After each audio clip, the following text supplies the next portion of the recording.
So, welcome back, everybody. This is Night Flight, and today Dr. Judd Burton is back, and our topic of the day will be the Nephilim. Hmm. So, Dr. Burton, welcome. Thank you, Judith. So, I guess most people know how the Nephilim came to be. Uh, Mm-hmm. when we follow the biblical account, then fallen angels were Mm-hmm. having relations with women, Mm-hmm. human women, and the result were the Nephilim. Mm-hmm. And then came the flood, and allegedly, all the Nephilim got wiped out. Mm-hmm. But we also find giants after the flood, even in the biblical account. So, what is this conundrum? Well, I think you've aptly named it. It is a bit of a conundrum. Mm. Um, to my mind, the the same mechanism is at work in the early post-flood world, which I would equate to the early Neolithic period in human history. Um,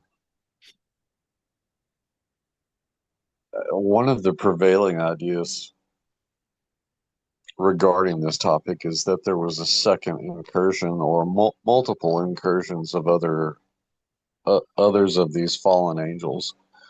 Um, and this kind of makes sense when you think about the rebellion in heaven as a kind of political coup that, um, or a movement that perhaps started off with a smaller group and then gradually pulled in other entities uh, that decided to align themselves with this cherub, uh, Satan or Lucifer.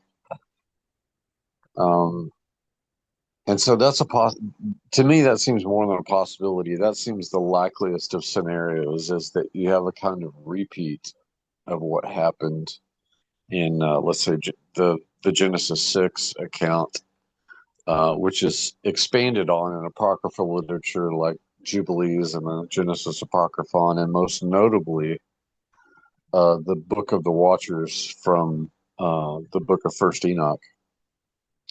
So, to my mind, that is the likeliest scenario. There's certainly other hypotheses that researchers have put forward. One being that the genetic material for uh, I suppose the emergence, the genetic expression of the giants was preserved in the wives of Noah's sons somehow, and that that's how the giants reemerge in the post-flood world.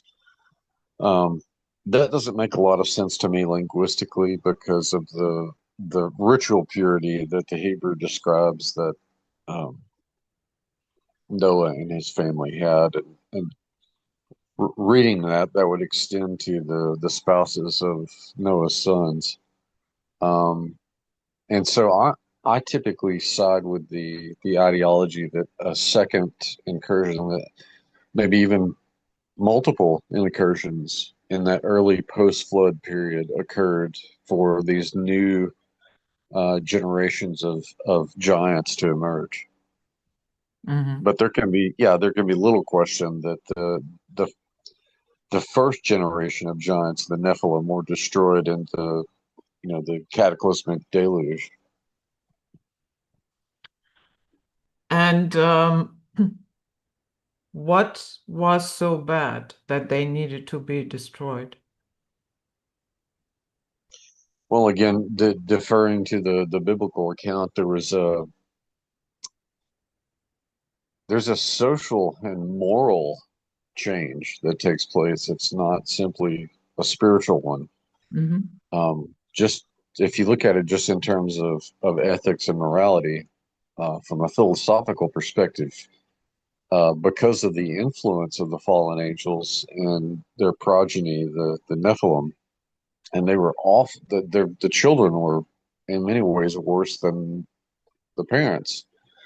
The apocryphal literature tells us about all of these awful things that the Nephilim were up to. They subjugated humanity and um, ate all of his resources and eventually fought wars against the between themselves for those resources and engaged in all kinds of debauched activity and blood drinking and bloodletting and cannibalism. And so there's a social breakdown, deterioration because of the influences of these entities on humanity. Um, and because of that, the Bible says that Yahweh decided to wipe the slate clean, essentially, and start over with a small group of people. Mm-hmm. It must have been terrible. It's interesting because there are things that we can actually discern from the archaeological record, in terms of kind of what's going on socially, um, particularly in the old world, but also the new world. Um, from archaeology gives us a glimpse into um, how this phase in humanity is coinciding with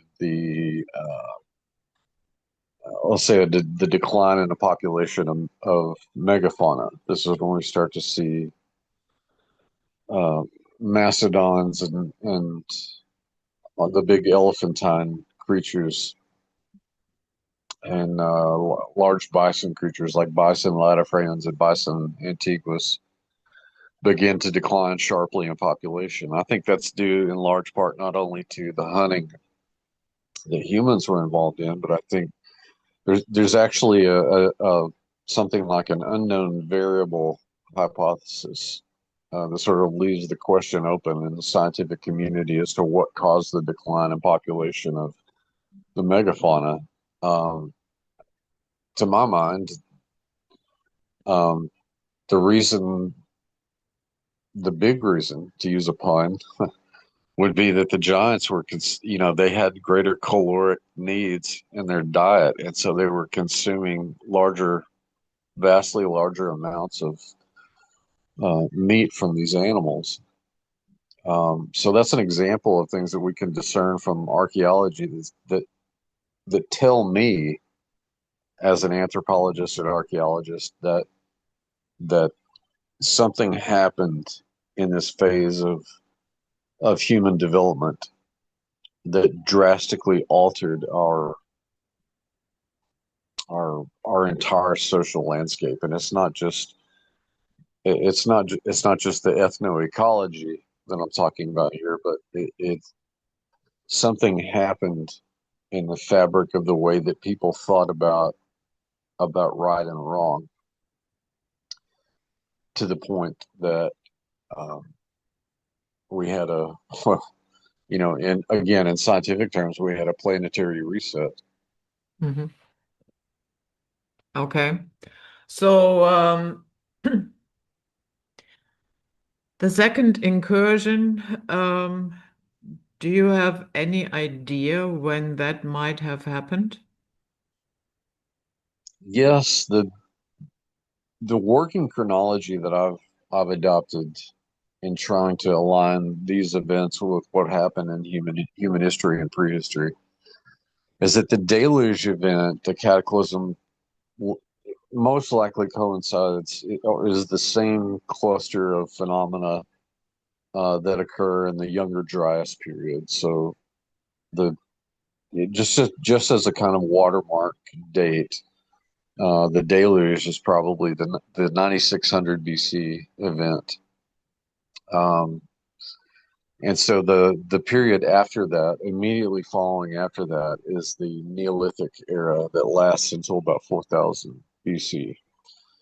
And so the to my mind, the earliest of these incursions would have happened in the I think most of these second, third, fourth, tertiary incursions would have occurred at the first part of the early Neolithic period, Mm. directly following the Younger Dryas.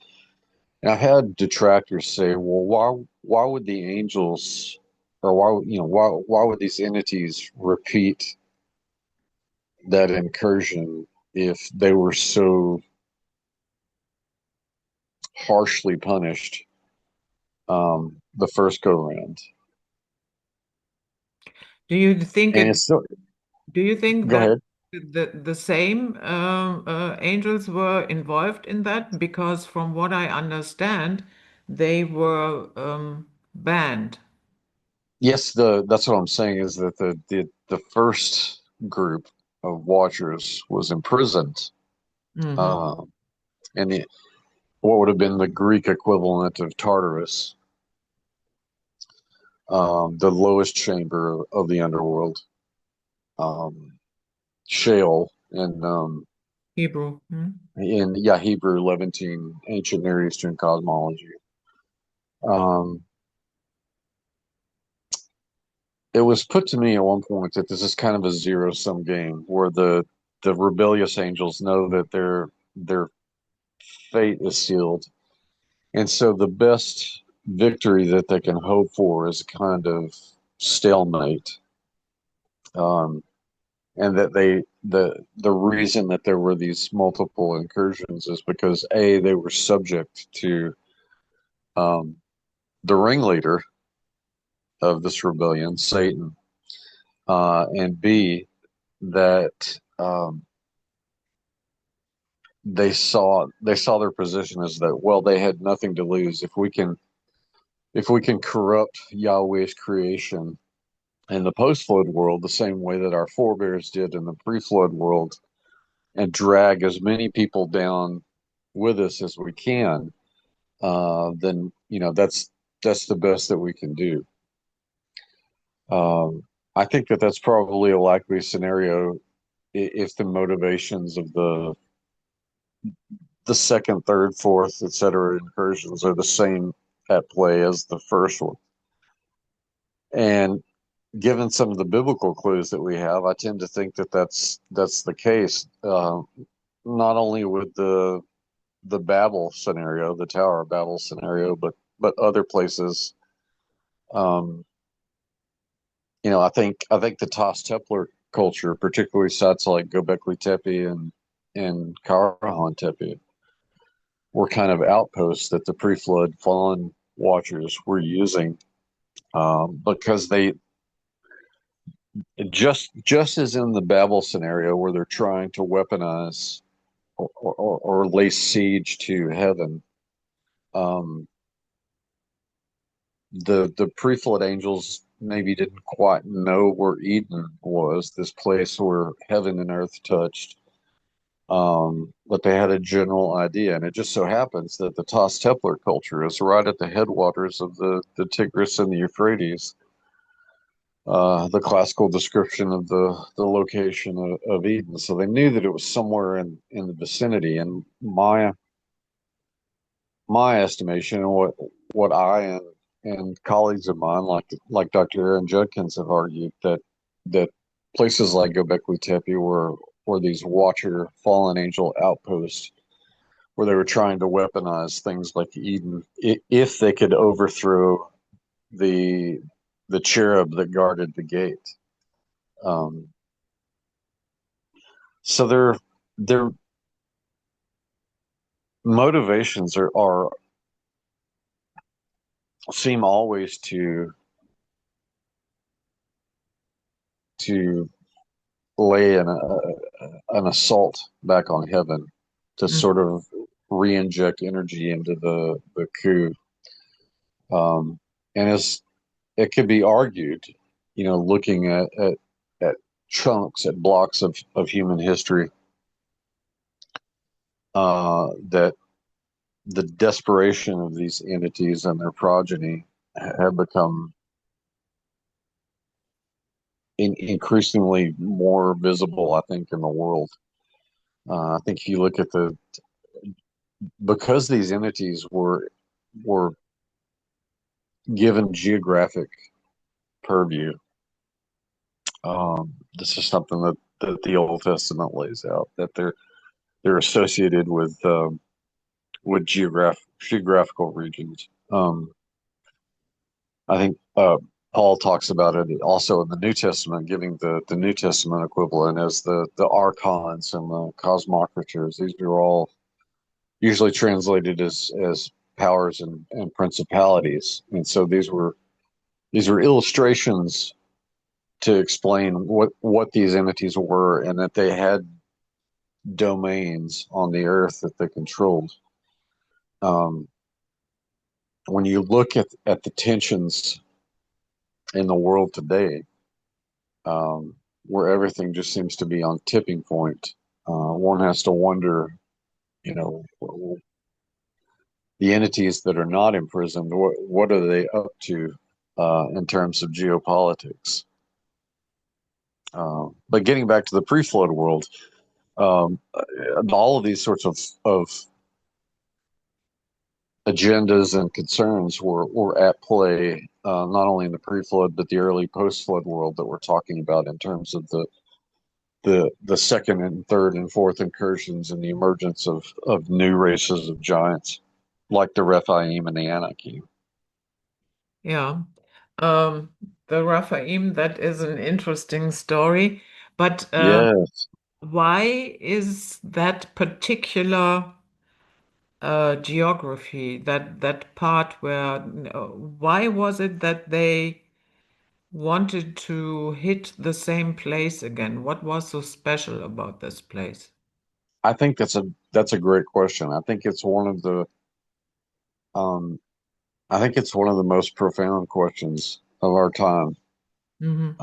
Why that region and what is so special about, I mean, essentially what we're talking about is ancient Anatolia, prehistoric Anatolia, what would today be Turkey, Hmm. um, from the south central region all the way into the east where the mountainous regions are. um, I have said on a number of interviews and podcasts before that the Bible, indeed the history of humanity, really begins and ends in Turkey.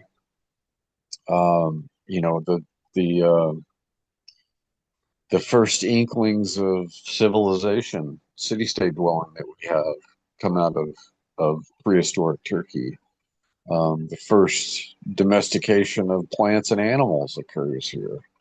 You know, the emmer and einkorn wheat that becomes so prevalent in the ancient Near East all begin in this region between the Caucasus Mountains and Armenia.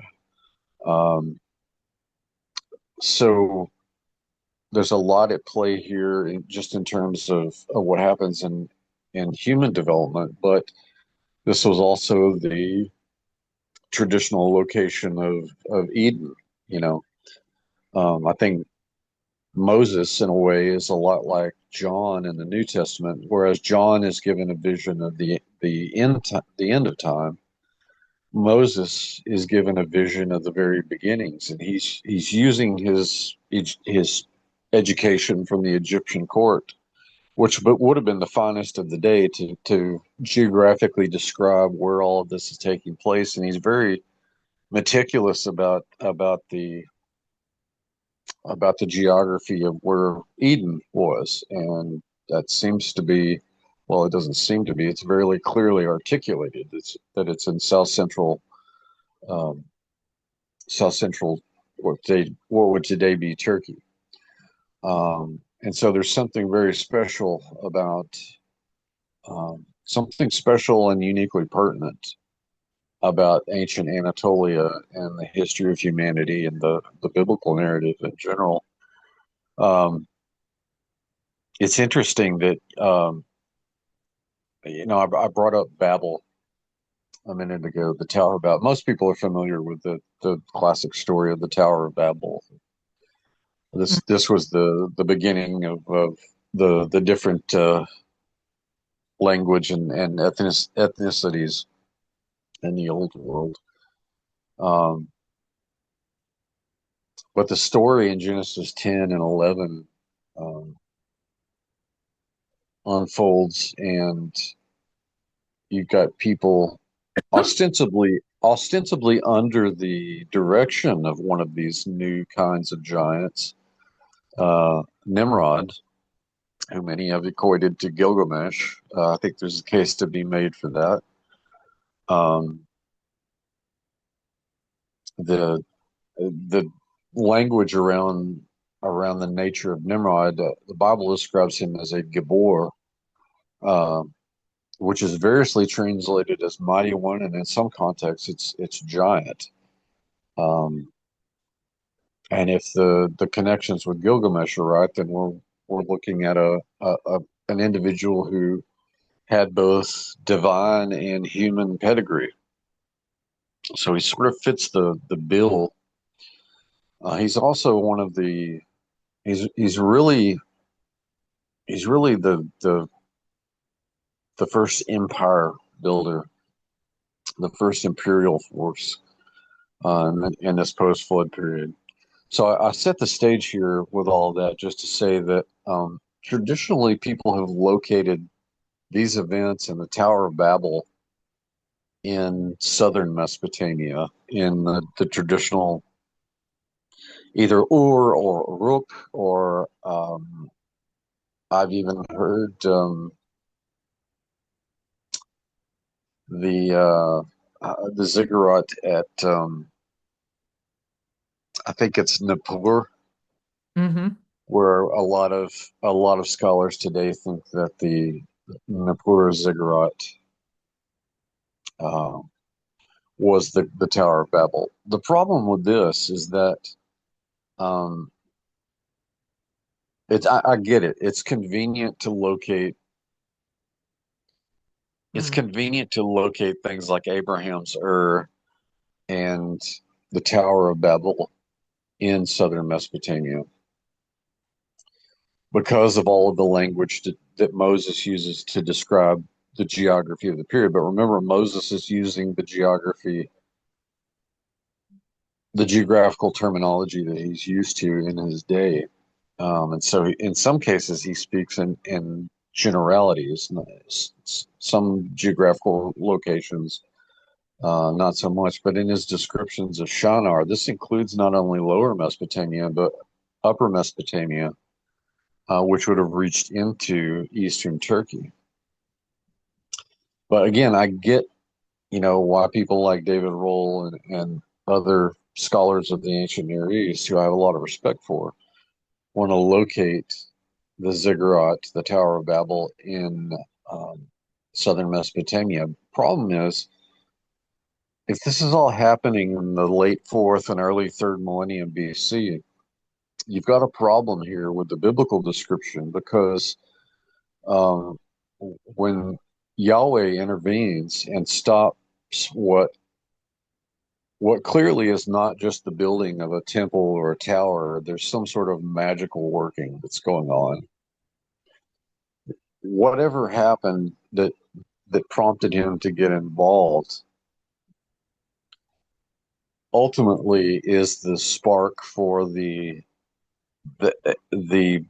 this massive ethnogenesis of different ethnicities and the creation of literally hundreds of new language families. Um, you don't have anything like that happening in southern Mesopotamia in late fourth, third millennium BC Mesopotamia. There is no linguist on the face of the planet that would say that there were any significant new languages, much less hundreds of language families that were created in that time. There were really only three or four major languages spoken in Mesopotamia at that time. That later time, you know, Akkadian being at the top of the list. followed by the natural historical development of dialects after that. Um, However, you do have something much akin to what the Bible talks about if you move that event north into Turkey and the Transcaucasus and move it back to the period between 6000 and 4000 BC. There's something called the Proto-Indo-European language shift that happens, which is literally the creation of all of these language families. And from a very generic linguistic perspective, the people in that region did speak mutually intelligible dialects of the same language. Mhm. And so there is a linguistically quantifiable event that happens that literally creates 90% of the languages of Europe and Asia during this period. And so that's why I have just on linguistic merits alone have What we would chosen to call look. Indo-Germanic languages? Say again. What we would call Indo-Germanic Well, languages? yeah, Indo-European languages, Germanic languages would certainly be an Mhm. epiphenomenal of that event. Certainly, yeah. Both the Germanic and the Romance languages and Slavic languages in Europe, the Celtic languages, they're all Indo-European derivatives, and would ultimately spring from this event in this region of the world. And so I do believe that the Bible is accurate in recounting the Tower of Babel event. I just think that I strongly believe and contend that most scholars get it wrong by locating it later and further south in Mesopotamia. The linguistic cues just don't line up at all. But this would be this here's another example of what would have been an early um, fallen angel influenced giant directed intervention in human history. Mm. You know what puzzles me about this entire story?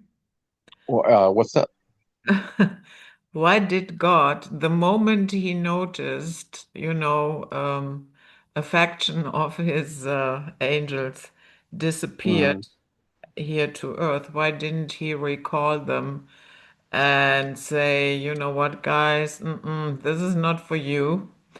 And because you did that, I will make sure that you have no more opportunity to go there. Why Mm-hmm. let it develop to create so much havoc? Well, I think there's a case to be made for the fact that at least some of those angels still had access to what biblical scholars call the divine council, Mm, um, which is typically we think of like the Olympian gods, as or in reality, the divine council model is almost universal in world mythology. Councils of ruling gods, and that's there. It's not an exception. The Bible is not an exception to that. In fact, in books like Job, apparently Satan and perhaps even other members, other upper tier members of these um, angels. Angel is melech in Hebrew. Is it's such a generic term. We're learning more about the taxonomy of these entities now as we discover more about the languages of the Bible.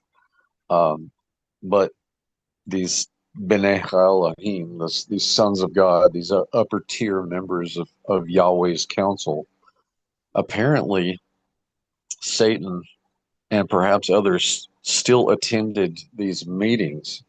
You know, um, kind of like board meetings. If people want an illustration, that would be uh, a loose illustration of what's going on here, but apparently some of them still had access to it because of whatever authority Yahweh had granted to them before. But to your point, why why did Yahweh not put these guys on notice and say you can't do this? Well, I believe I think he did, and I think the Bible gives us a clue about that, and Yeah, but he didn't prevent it. didn't prevent it, but in Psalm 82 and 83, which were interestingly enough exorcism psalms, um, he tells these entities that you will, it basically gives them a short list of their offenses, and then says you will die. You'll something like you are not born like men, but you will die like men. And so he sort of seals their fate for a future judgment whenever that happens. Who knows? Um, but he curtails their activity, doesn't completely stop them. Um, and we have to ask ourselves, well, why did he do that? I think that's a great question. I don't know that I have a clear answer for it, but I think um, to some degree, it's to test our mettle. Um, if I could wax Joseph Campbell for a minute, Campbell wrote this great book, um, The Hero with a Thousand Faces, where he's drawing on the liminal sort of coming of age rituals that young men and young women go through in various societies, and that the hero cycle is an extension of that, and that we all go through that journey during the course of our life. And these are the monsters that we're tested against, I think, in some ways. Um,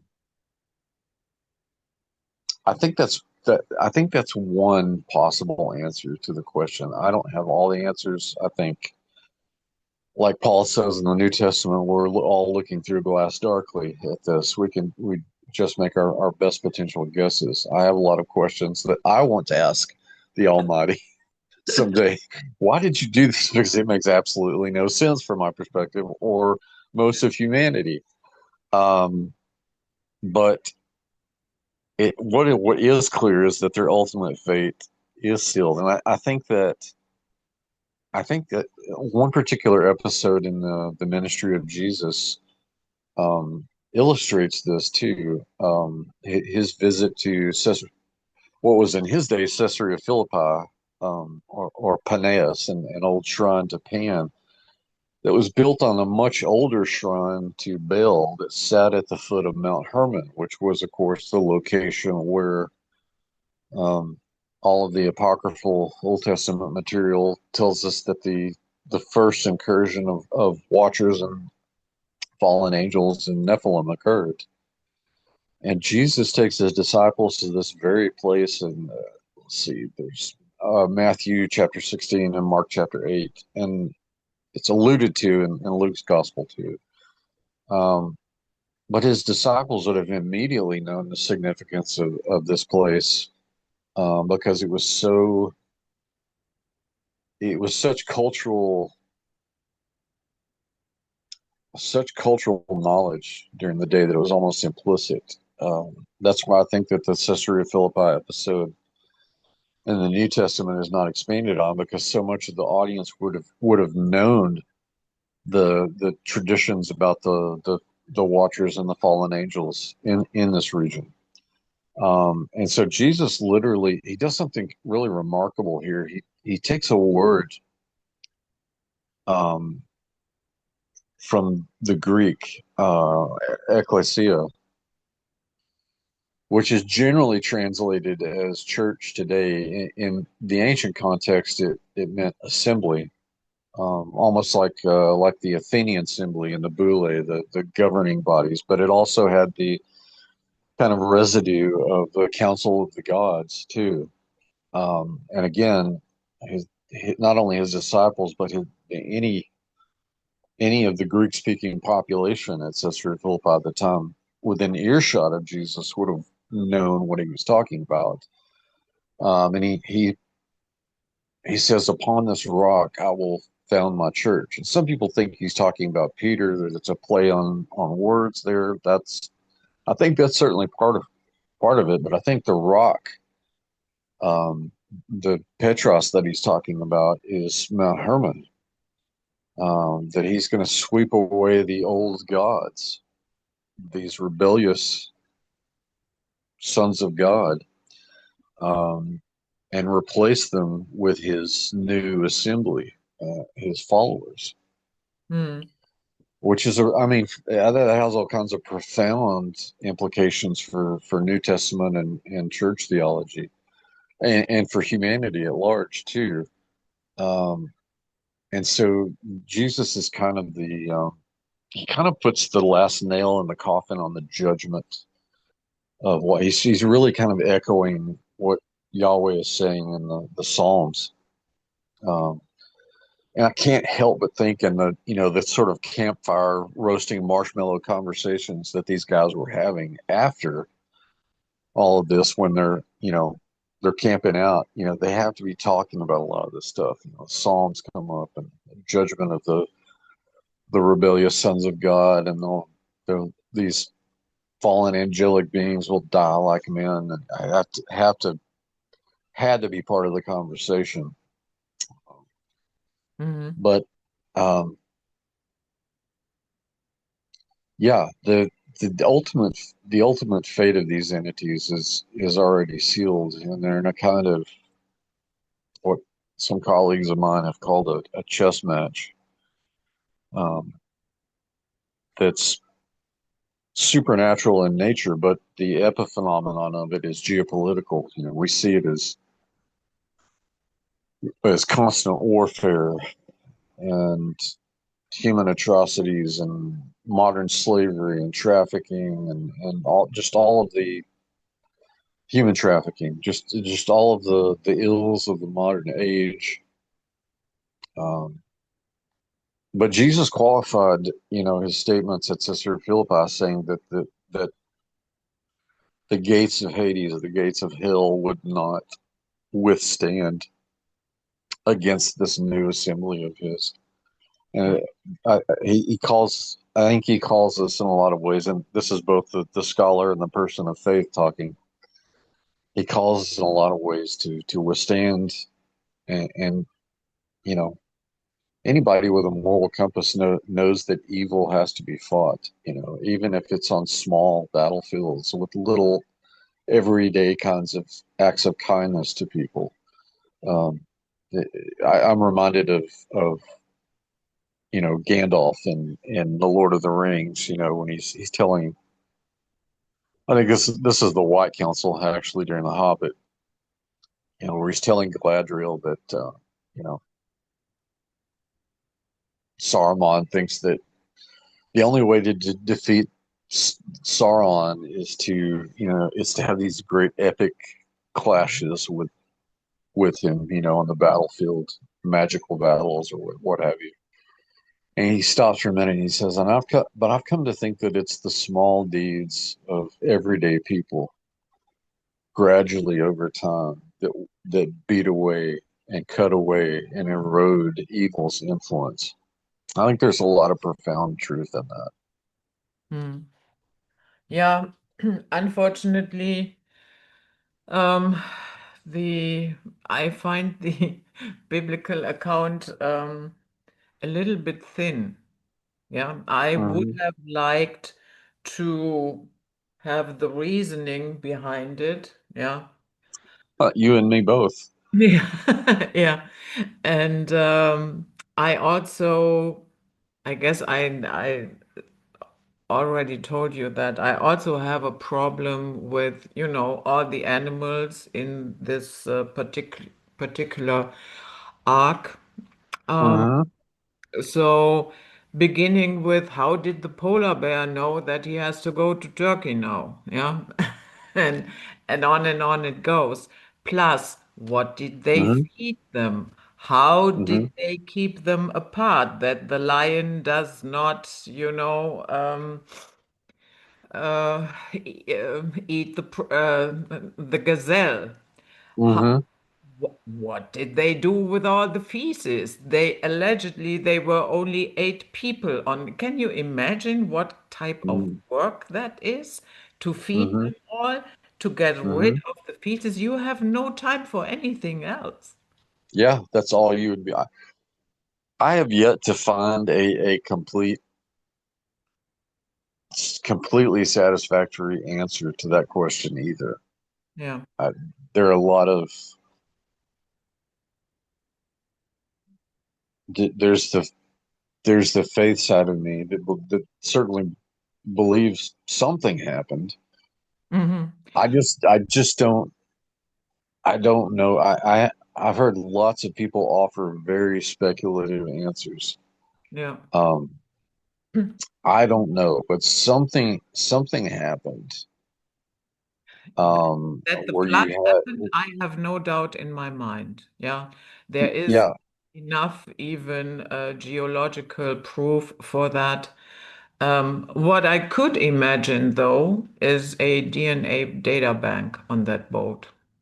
sure, exactly. Whatever that looked like in prehistory, we constantly undercut the ability of prehistoric peoples, um, because academics are notorious for not wanting to have unanswered questions. It was XYZ, it conformed to unilinear evolution, it fits in this little box, end of story, consensus science. Problem is, at the end of the day, a lot of these questions we just don't know. Mm, That doesn't mean that the absence of evidence is evidence of absence. I'm not saying that at all. It's just that we don't know.